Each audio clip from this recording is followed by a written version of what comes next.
Hello, my name is Anne and this is Toby. Why does he do that? Every time I pick him up to say hello, he yawns. Oh, he's gone back to bed now, I think. Mind you, it is a rubbishy rainy day, but it's a very special day for two reasons. Number one, today is my youngest son's 30th birthday. I can't believe he's 30.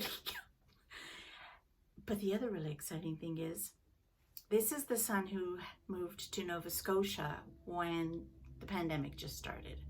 So May 2020, I think he moved. Yeah. And I've only seen him twice in the year and a half. Anyway, he's here. He came in to see, he flew in yesterday, and he's here just for the weekend to celebrate his birthday with family and friends, and I'm just thrilled to bits that he's here. I still can't believe he's 30. So, yeah, so that's one of the exciting things about today, and the other exciting thing is it's quilting, and I've got so much to show you and tell you about. I actually don't even quite know where to start. Okay, let's start with what I'm currently working on. I am currently working on I think it's the June sew sampler. Might be July. Anyway, this was from my sew sampler box that I get from the Fat Quarter Shop. It's a monthly subscription box. And I love getting it because they often have different cuts of fabrics for us to try with a beautiful pattern and a few other little trinkety things that they put in, which is awesome. But why I like it is it's $24.95 US, so whatever the exchange rate is for Canadian. And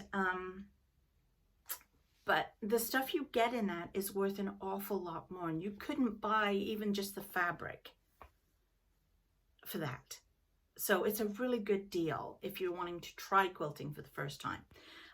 In this particular box, we got fat eighths, which I never bought, didn't know what they were. So it was fun to see what a fat eighth is, which is actually half of a fat quarter. So it's a long, skinny piece of fabric. And I think we had, we got 12 pieces in this. So this was the quilt you could make, but I'm actually making the 3 table runners. And so far, I've got 3 made. Check it out. So here are 2 of the table runners. I'll get a little closer so you can see them better. Each one has a 3.5 inch border all around, and I alternated them a little bit by putting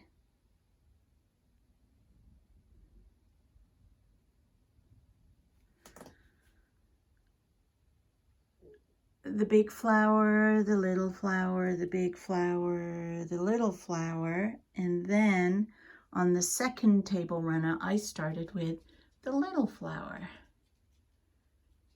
the big flower, the little flower, and the big flower. So I have done all 3 of them, but I could not get all 3 up on my board to show you. So these came out really good. I love the fact of the gray background for it, and I have enough stuff left to make 1 more table runner.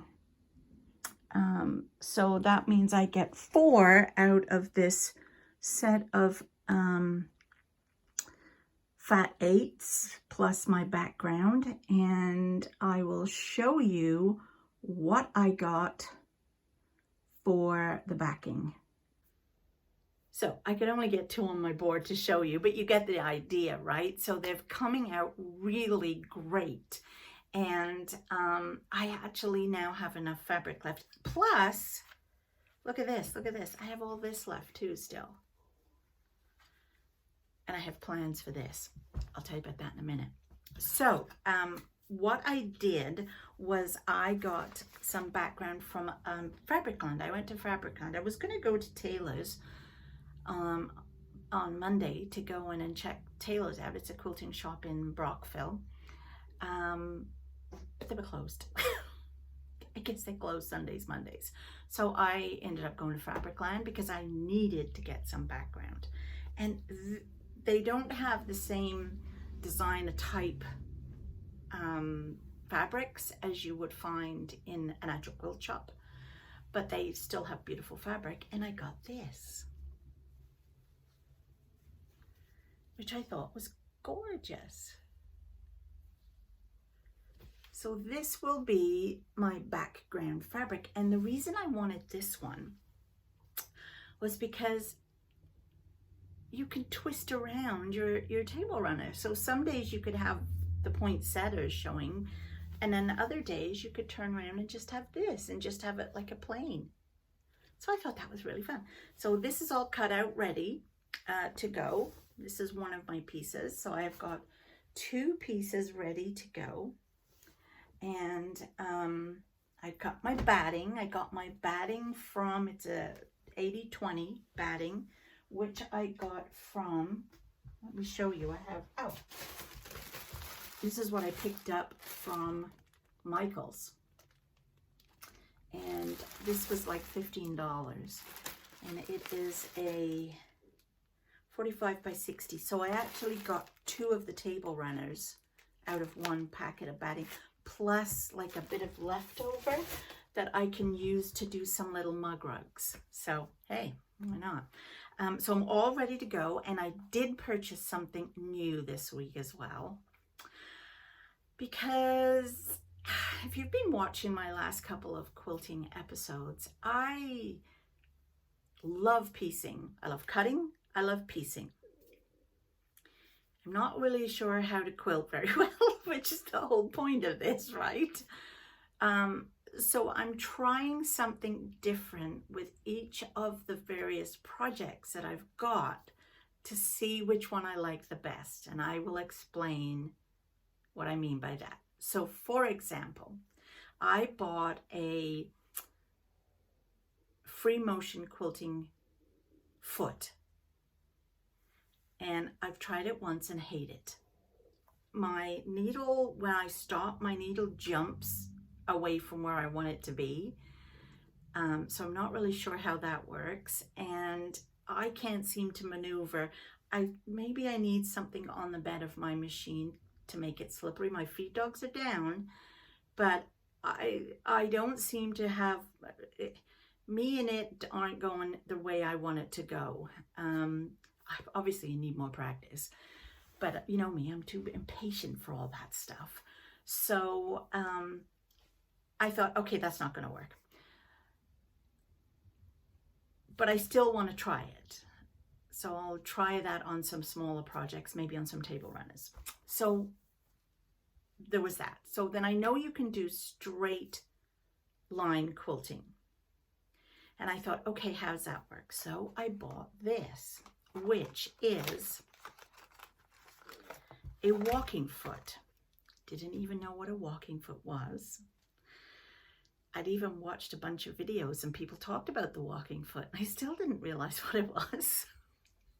But now I know, and I'll explain to you if you don't know what a walking foot is. So it is a foot that actually has feed dogs on here. So when it's walking across your fabric and quilting, the feed dogs underneath are pulling the fabric, and the feed dogs under here are also pulling the fabric at the same time. So it doesn't make it bunchy. And I watched this great video. I can't even for the life of me remember what the lady's name was, but she said the name walking foot gives you the clue. walk slowly across your fabric, because again, you know me, I go too fast. And this was one of my issues when I was doing the straight line quilting on a previous baby quilt and on a table runner. I was going so fast that everything was bunching up underneath. Plus, I wasn't actually planning out where my stripes were going to go. I just did them all willy-nilly, and there was no rhyme or reason to them, which again is not really what you're supposed to do with straight line quilting. And this is going to help me with that, because this somehow or another goes into there, or it goes into this little hole here. And you can determine by having this in this hole, and it won't go in right now, but oh, there we go. You push it right in. This goes down, and this guides you. So after you've done one first row of stitches, you then place this, or you pull your fabric under. So this is going to lie on the line of stitches you've just done. And you can then measure how far apart you want your lines to be. 1 inch, 2 inches, 1.5 inches. So this is going to go, and what I'm going to work on my Christmas table runners, because this is going to work better. And I found out you're supposed to start in the middle of all your quilting pieces and then work one way, so you don't have so much underneath the arm, the bit, and you know what I mean, that archy bit in your machine. You don't have too much bunched up there, because you're always going to start working this way. And then when you've done that, you turn it around and you go back again that way. So most of your fabric will be on the one side of your machine.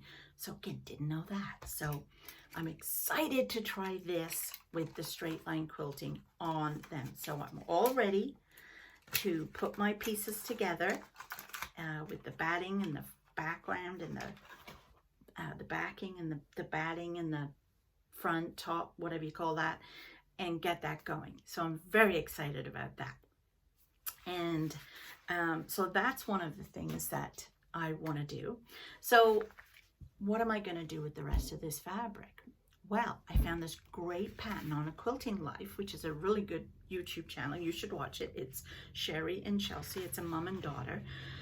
And one of them designs quilts. I think actually maybe both of them do. And the other one has a little quilt shop. So this is one, it's a paid for pattern, so I'm not going to show you the actual pattern.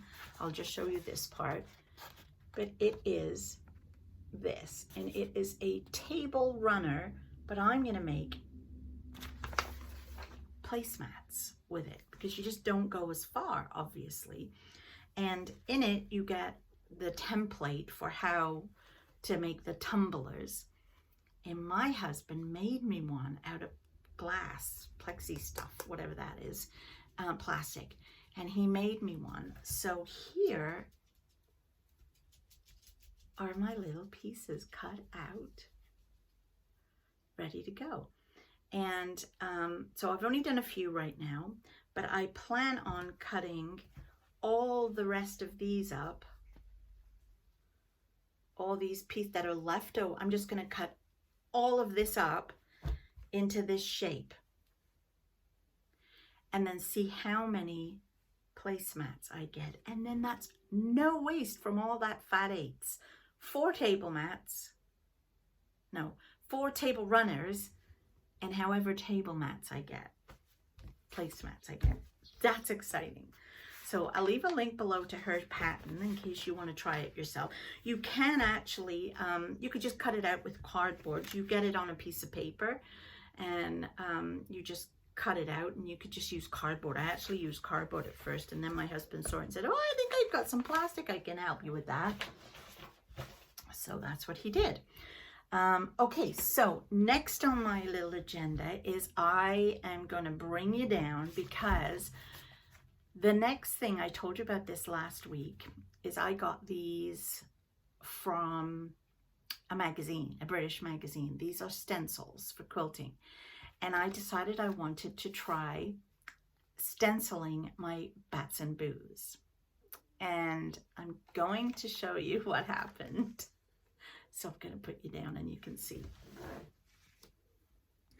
Okay, so I am using this gorgeous fabric for the back of my quilt that I showed you last week.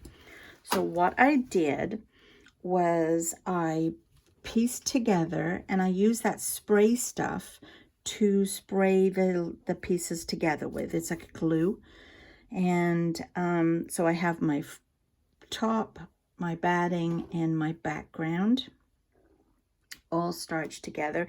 And I did also pin them too, but I've removed the pins as I've gone.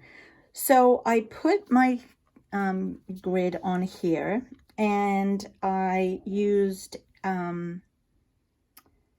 a friction pen to draw on here, and put it under the machine with the quilting foot, with the free motion quilting foot, and I could not follow the lines at all.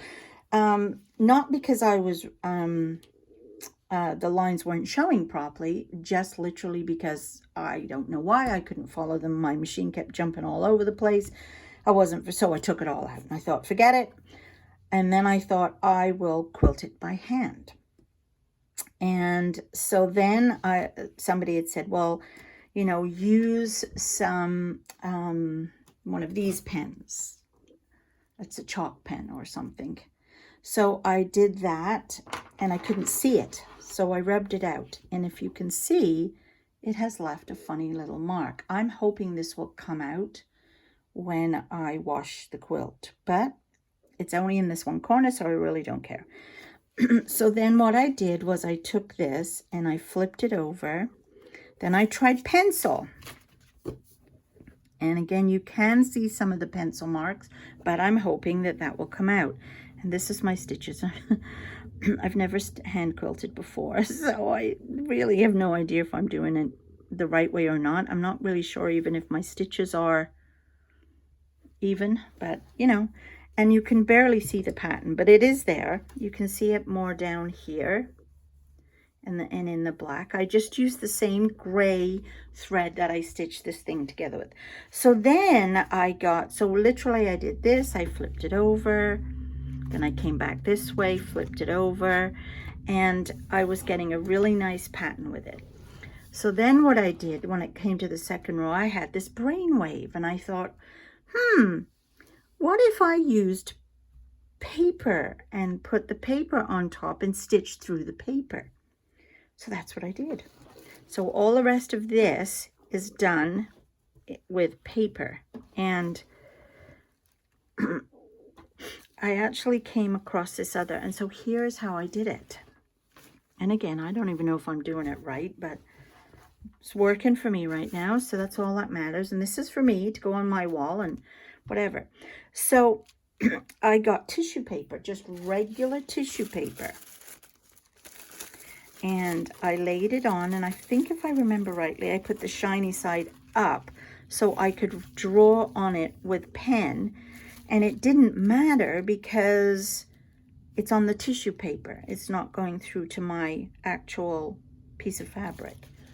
And then I pinned it on, and I'm just working on rows at a time. And then I'm just taking my needle, and I've actually have a lap table that I use when I'm sitting in the living room, but if not, I do it in here. And I'm literally just going in, finding where my board is underneath, and then coming up. And again, I don't even know if this is right or not. I've seen people do it on a loom and they've got their hand underneath, but I found this was just as easy for me to do it like this. And I'm not really, and I'm using my finger here to guide it back up. I hope you can see this and my hand isn't in the way. And this is all I've been doing. And I usually can get 3 or 4 of the stencils done in a day. I'm not doing a lot because, of course, I also have all my other. I mean, that's a huge gap between that one, but.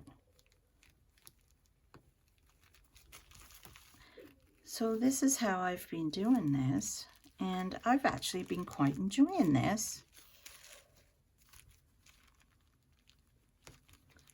Does any of you actually hand quilt? How do you do it? I mean, am I doing this right?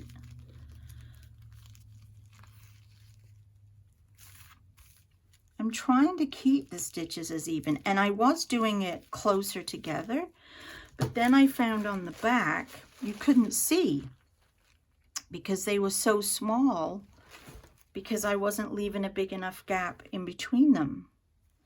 So that's how I've been doing that. And then what I do is, I'll show you here, I just come along and pull off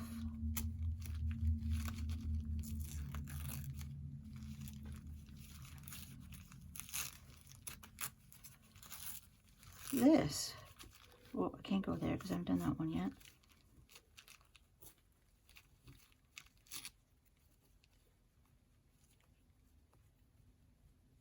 And there's my stitches. See? So I've kind of been enjoying that, and I don't know if I'll do that with every quilt, but it's been a lot of fun. So, and you can see the rest of them are built. So I've only got this little bit to go here, and then I can cut all my edges off, trim it down, and put the binding on. So that's my bats and boos. So there, what do you think of that? So this is the hand quilted one, the bats and boos with the stencil. I'm going to do the straight line with the walking foot for the table runner. And I still have to put together my Christmas one that I did with the little Christmas tree wall hanging one, which I also have got in a another foot. It's the stitch in the ditch foot. So I'm going to try that with that. And then I've just booked a long arm class at Watergirl Quilts in Prescott for the middle of November. So I'm going to go and see how I can figure that one out with long arming. And I'll still practice the whole silly little free motion quilting thing, and I still want to send one out to a long armer, so I'll have all my bases covered and I can see what's going on. So that's exciting. Okay, that's it for today. As usual, it's another long one. Why is the quilting one always so long? Okay, well, have a great week, everyone. No videos next week. And we'll be back a week on Monday for a Chit Chat Monday. And yeah, see you then. Bye.